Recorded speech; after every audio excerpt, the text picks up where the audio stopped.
Okay, great. As usual, if you haven't heard me speak before, I apologize. That was great about having English as a first language, but you really should choose something that there aren't native speakers of, because I know we're nothing but trouble. But tell me if I go too fast, but I'm too excited and I have too many slides. So I want to say, first of all, that Europe absolutely rocks. And this is a picture I took myself. Okay.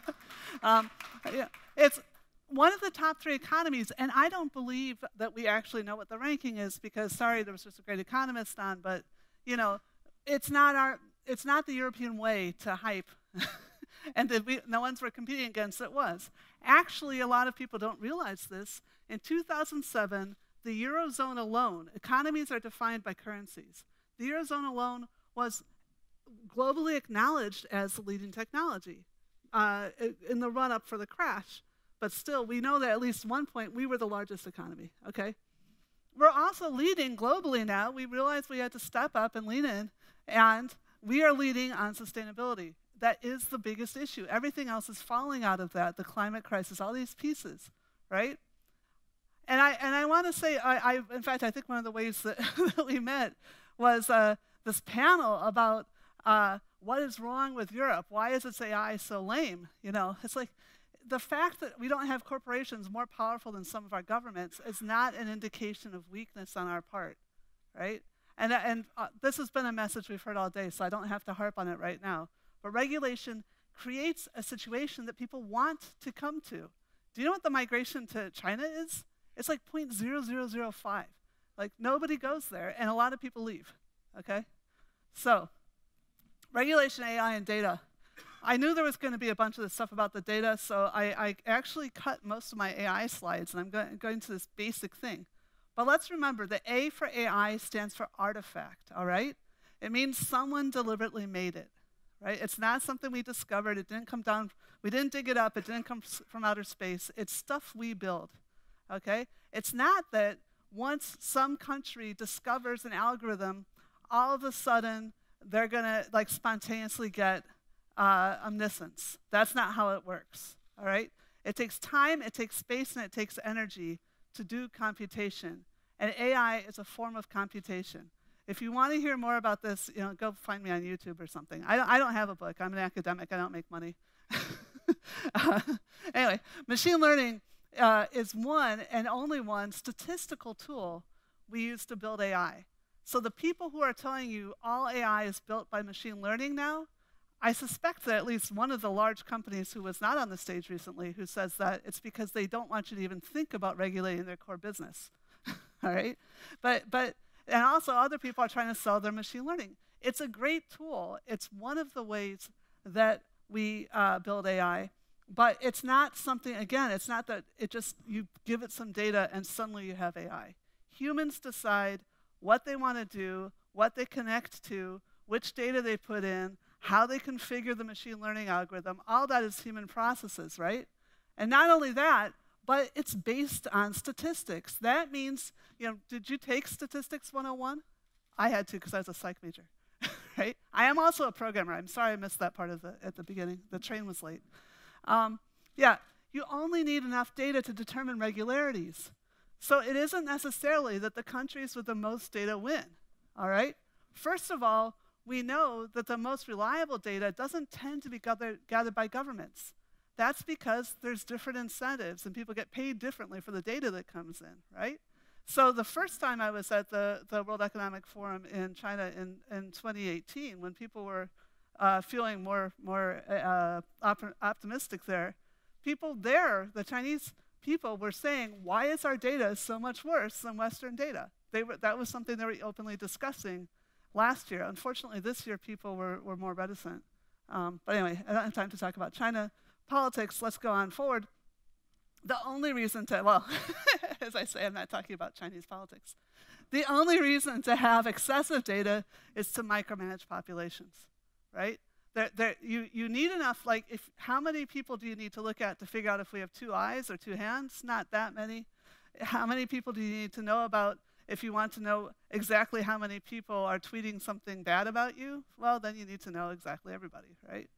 Okay, so when we talk about regulation, we shouldn't worry about things like the micromanaging, whether or not the deep learning network, if we know every weight. What we need to do is think about, how did we build the system? What are we trying to do with it? How do we assess that it's ready for deployment? This goes back to that amazingly awesome conversation earlier about corporate responsibility, right? There are facts of the matter about how you built the system, and we can set up regulatory agencies to check if due diligence was followed, right? AI is just software, and we have techniques for seeing. It's called revision control. It's sometimes called DevOps. We have techniques for saying, why did you change that? How did you know you were ready for release, okay? And you know this is true because everything in driverless, every time somebody's been killed, we've all seen why and how they got killed, what the machine saw, right? Because cars are well regulated. Facebook has not been well regulated, right? So we don't have those snapshots from before Cambridge Analytica. Okay, I'm going off topic. I'm never going to show all my slides now. I just threw this one in earlier. Yeah, data is the new oil. Storing it is dangerous. Okay, it's great. It's wonderful if that's what you want to specialize in. But small companies that do not have enough money for cybersecurity should not get in this business. Don't just keep everything in case it may happen and turn out to be useful. All right? You can generate it quickly again if you need to in most cases. All right, accountability. One of the things that I think was an error, but it's important to learn, right, that the European Parliament made was talking about whether we could have AI itself be a legal person. Now, the reason makes sense. It's really hard from an insurance perspective to think about how are you going to handle AI because there's a lot of liabilities that aren't well understood. And also, Google and Apple have more money than they can legally spend, right? So how are European car manufacturers going to compete with that? We've got to do something. It probably has to be done at a government level. But if you make a system that does not have the human experience, a legal person, you can't dissuade it, right? And that's all the things that we do, the things we really worry about, losing our status, losing our wealth, losing our time with our families, losing part of our lives, is not something you can make AI care about. And this is not only a problem with AI, it's a problem with shell companies. There's been an overextension of legal personality that is leading to some of the corruption that we're seeing around the planet, right? So this is one of the problems we have already. I sincerely believe, as I said, that we get people in there, that if we hire regulators that understand basics of software engineering and start enforcing responsibility and accountability, as both the OECD and the EU have said, and Microsoft, all of those in their principles, and Google, have said that's core to their ethics of AI. If we start enforcing just standard accountability like we would for any other manufactured artifact, then I think the transparency will follow because the corporations will want to show that they were doing the right thing when they did the development, okay? And I have a paper about this. I don't get money for this, but I do have a paper about this from 2017. All right, so yeah, I don't have time to talk about this. Just very quickly, one of the reasons AI can be biased is because we're biased, right? That goes back to computation being expensive. Machine learning is an advantage because it reuses the computation we've already done. But that's only one way. It can also be that someone deliberately wrote a bad program because they wanted to disadvantage a minority. You've got to have accountability to be able to check which is which. Okay. Again, these are a bunch of slides to reinforce the messages I already gave.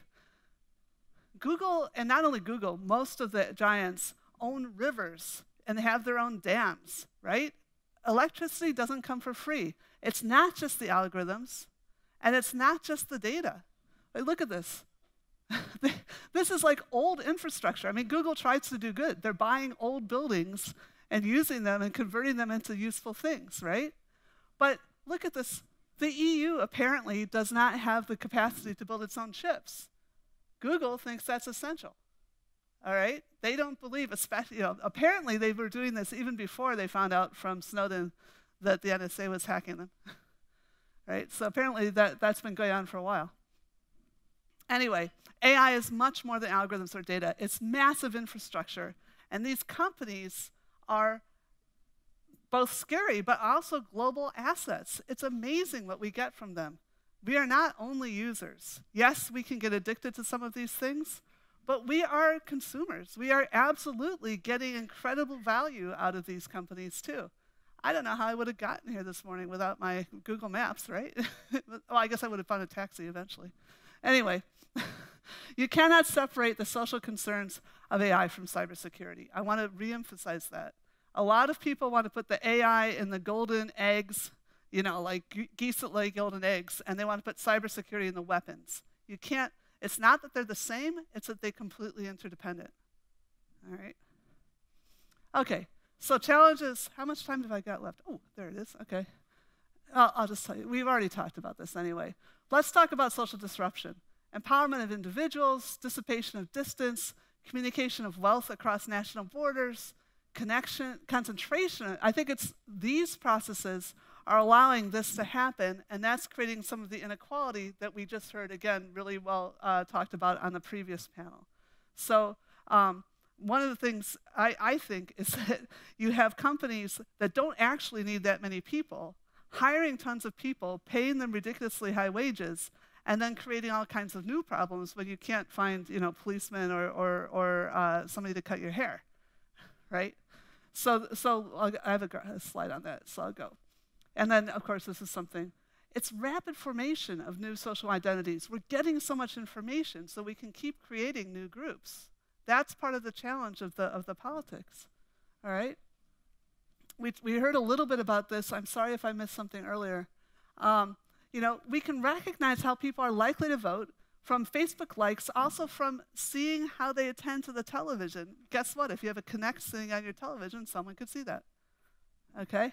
And there's, again, scientific papers showing this well before the elections. I wrote a paper saying I'm worried about this. I guessed wrong. I was afraid of the Connect, but Facebook was the one. Anyway, it's still going on, right? I just tried to look at the Kashmir hashtag this morning. Unbelievable amounts of stuff about how hard done India is. Nobody's talking about the fact that they've shut down the internet on 7 million people. Not only the internet, also the phones, and also said they're no longer a state. You can't find it right now on Twitter, okay? Similarly, you should see this article. It's amazing, documenting how WhatsApp, which was supposed to be peer-to-peer, was absolutely weaponized during the Brazilian election. So this democracy problem is global. It is, as people said, things we have to worry about. So this was already covered pretty well before, so I'm glad. I'll keep going. Let's talk about technology and regulation. This is what I mentioned earlier, and in fact, it was also mentioned earlier. So I got asked whether AI was contributing to inequality, and I said, well, I don't know, but didn't inequality start in 1978? Well, there was AI then, but nothing in particular happened.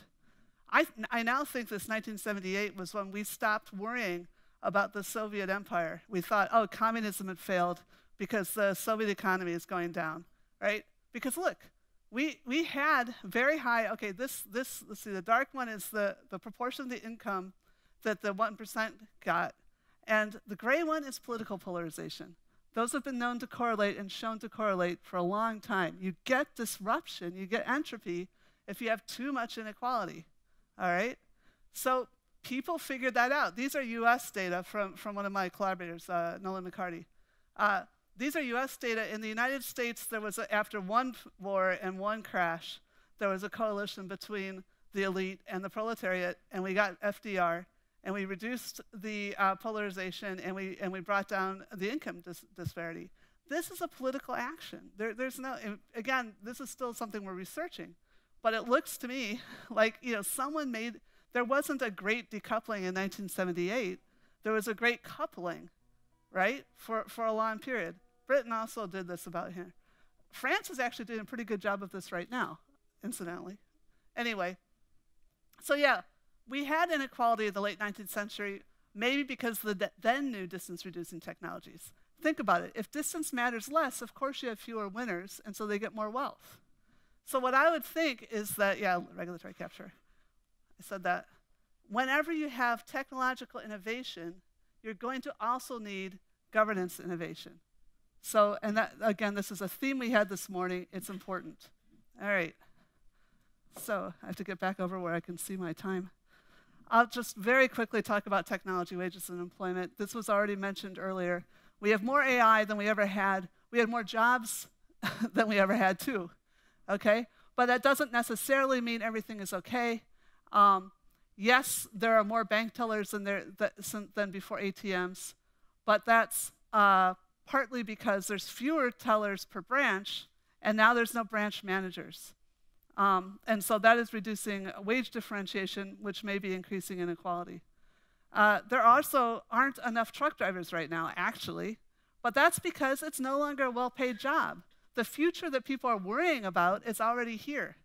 GPS and spreadsheets and power steering, right? In the 1970s, truck drivers got paid twice as much as they do now, relatively, but that was because you had to be big, you had to be good with maps, and you had to be organized. All right? Not anyone can do it, but it's a lot easier now, lower pay, fewer people doing it. So AI is already doing these things. I'm sorry, I'm going to zoom through these because I have more interesting slides and only 1 minute left. Really quickly, though, we've got the quality of life. We do have a robust society. When I was in Vienna in December, they told me in the last 10 years, their entire economy has gone from being predominantly the arts to being predominantly digital. Europe is exploding, but in many small companies. It's not a bad situation to be in. It's a robust situation to be in, all right? And this is going to be the big issue for handling those transnational organizations like Google, like, these are assets. These are, all right? So what should Europe do? Another one of my pictures. Pursue the truth to combat corruption and ready ourselves for change. Again, people have been saying this already. But geography is always going to matter. We can't just leave this, like Google is not going to become the next government. The well-being of your neighbors is directly correlated with your own well-being. We're distracted by this right now, okay? We're distracted by all the attention. We need to focus on what used to be in front of our face, which is how our neighbors' kids are doing, right? But nations are the ones that are organized.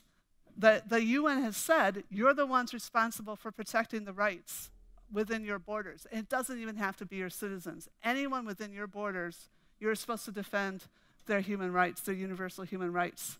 The GDPR is an absolutely ingenious, brilliant extension of that to point out that it's not just about our citizens and the people in our country that you could push them around. It's their data. I think it's like airspace. The data is the airspace of an individual because they can be manipulated with their data. And so nations have to defend it. I love the European model that we put treaties together and then we get people to sign up with them to work with us. That's just great. A lot of people thought this wouldn't work. Right before it came out, they said no one's going to sign up. The only thing I've seen that hasn't signed up is small-town American newspapers. And I come from a small American town, so I slightly care. But it worked, right?